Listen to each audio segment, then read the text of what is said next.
কি হচ্ছে এটা? ইন্টারন্যাশনাল স্পেস স্টেশন সূর্যের আলোয় প্রতিফলিত হচ্ছে। সূর্যের আলো যেদিকে হচ্ছে সেদিকে প্রদক্ষিণ সূর্যের আলোয় চার্জ পাচ্ছে।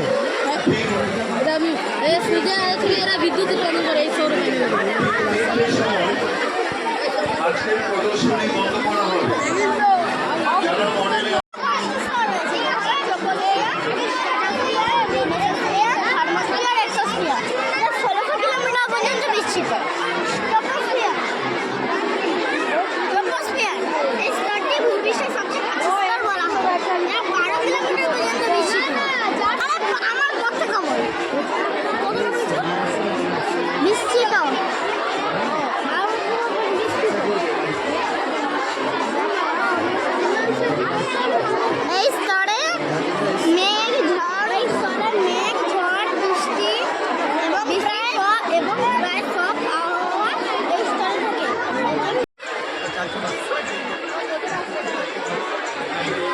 আজ ঠিক বিকেল 3টের সময় প্রদর্শনী কক্ষ বন্ধ করা হবে।